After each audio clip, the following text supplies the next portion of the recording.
ভাবুন তো, সামান্য বালু থেকে তৈরি হয় এমন এক যন্ত্র যা প্রতি সেকেন্ডে বিলিয়ন বিলিয়ন হিসাব করতে পারে। হ্যাঁ, সেটাই হলো সিপিইউ, সেন্ট্রাল প্রসেসিং ইউনিট, কম্পিউটারের আসল মস্তিষ্ক। সিপিইউ, সেন্ট্রাল প্রসেসিং ইউনিট, সামান্য বালু থেকে তৈরি হয় এই সিপিইউ। কি শুনে অবাক হচ্ছেন? আজকের আধুনিক সিপিইউতে 90 বিলিয়নেরও বেশি ট্রানজিস্টর থাকে।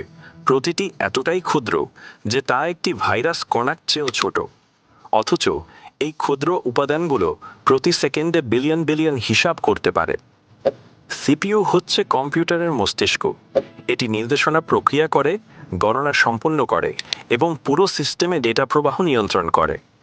ইন্টেল ও এএমডির মতো কোম্পানিগুলো এত উন্নত সিপিইউ তৈরি করে যে এখন আপনার আঙুলের নখের চেয়েও ছোট একটি চিপ সেই সুপার কম্পিউটারের চেয়েও শক্তিশালী যেগুলো প্রথম নভোচারীদের চাঁদে পাঠিয়েছিল।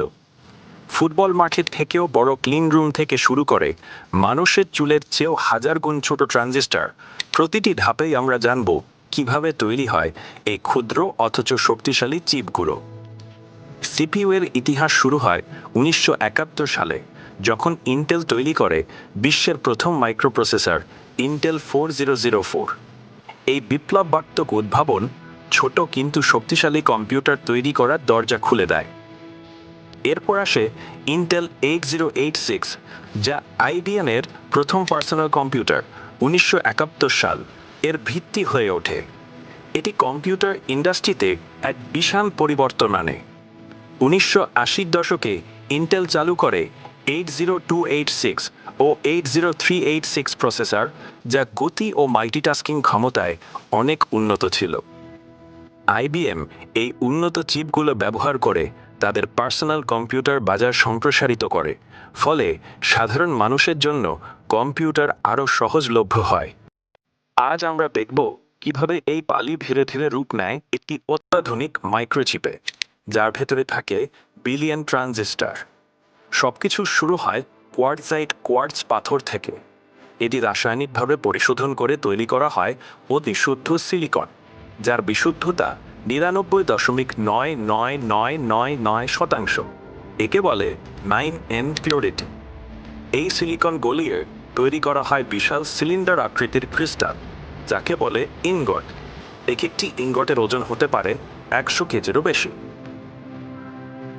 এরপর ইনগটকে সূক্ষ্মভাবে কেটে বানানো হয় সিলিকন ওয়েফার, যার ব্যাস প্রায় 300 মিলিমিটার আর পুরুত্ব মাত্র 0.75 মিলিমিটার। একটি ক্রেডিট কার্ডের থেকেও পাতলা। একটি ওয়েফারের প্রাথমিক দাম প্রায় $100, কিন্তু যখন এটি সিপিইউ তৈরির ধাপ শেষ করে তখন এর দাম পৌঁছে যায় $1 লক্ষ।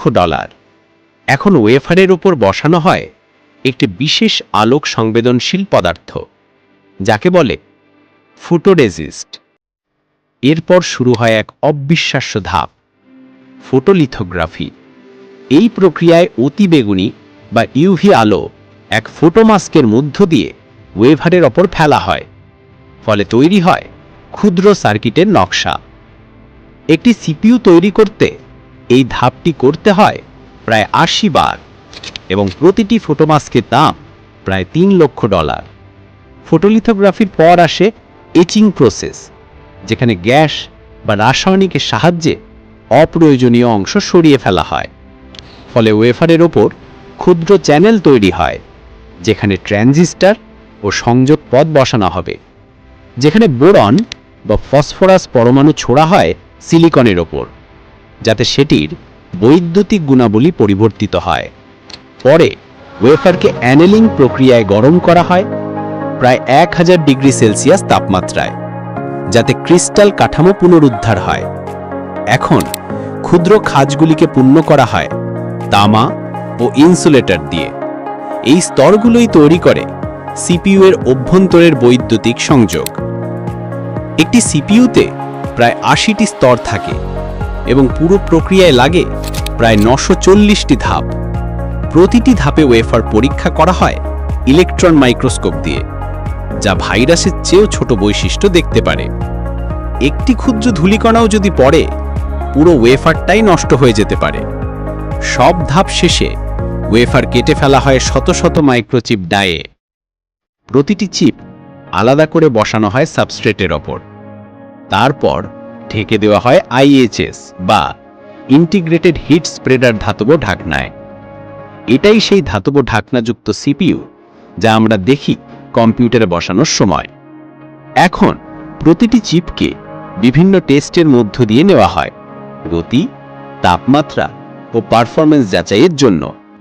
সব চিপ সমানভাবে ভালো হয় না। যেগুলোর পারফরম্যান্স বেশি সেগুলো হয় কোর i9, আর মাঝারি মানেরগুলো হয় i7 বা i5। এটাকেই বলা হয় বিনিং প্রসেস। এখন সিপিইউ পাঠানো হয় ল্যাপটপ বা ডেস্কটপ প্রস্তুতকারকদের কাছে। সেখানে মাদারবোর্ডে বসানো হয়, আর অন্যান্য উপাদান যেমন র্যাম, জিপিইউ, এসএসডির সঙ্গে যুক্ত হয়।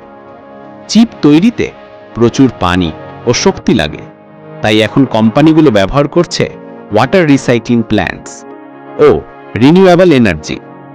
বিজ্ঞানীরা এখন তৈরি করছেন 2 ন্যানোমিটার চিপ, যা মানুষের চুলের ব্যাসের 1 লক্ষ ভাগের 1 ভাগ।